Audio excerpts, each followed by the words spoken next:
Hi betting experts, on Tuesday the 15th of June. First of all, look back at our two bets at Carlisle on Monday.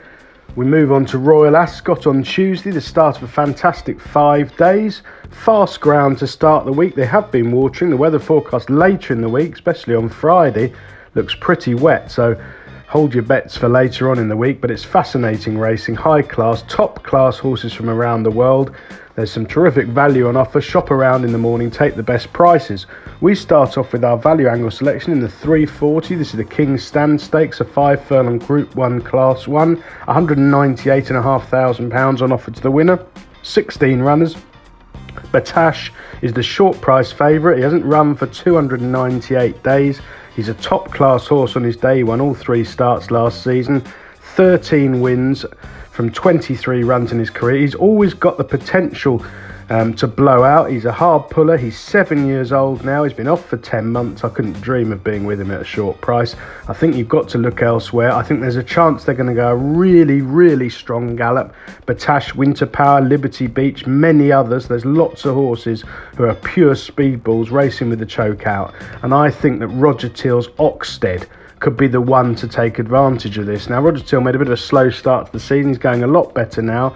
Some of his horses have needed the run, but they're all in A1 condition. Now, this one perhaps feeling the effects of going over to Riyadh in February when disappointing at 13-8 on at Newmarket in the Abonant in April.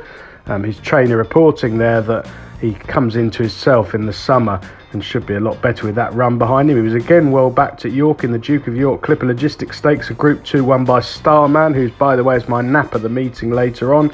Ed Walker's sprinter's really useful. Oxted wasn't seen to best effect there, in my opinion, chasing the clear leader, possibly on the wrong side and just fading inside the final furlong. That was over 6 furlongs on soft ground. He's back to 5 furlongs on really quick ground, which I think is exactly what he wants. I think he'll go really close here under Kieran Fallon. I think he'll pick them off late. He's around about 7-1 for looking this morning. That is a very fair price for me. For our nap of the day, we go to the 420. This is St James's Palace Stakes, a Group 1 over nearly a mile, £198,500 on offer to the winner. It's attracted a 13-runner field, quite wide open betting this morning. I think Lucky Vega at 7-1 is the one to side with. Jessica Harrington flying along as usual, 7 winners in the last 14 days. This one's won 2 from 7 at Nace and the Curragh last season, returned from 217 days off to run an absolute blinder when a close third behind Poetic Flair in the 2,000 guineas at Newmarket on the 1st of May, and then 3 weeks later in the equivalent at the Curragh, hammered down to favouritism, finishing 4th behind Max Swinney in a race where it's quite hard to come from too far off the back. I thought Lucky Vega shaped really well then, didn't particularly enjoy the heavy ground.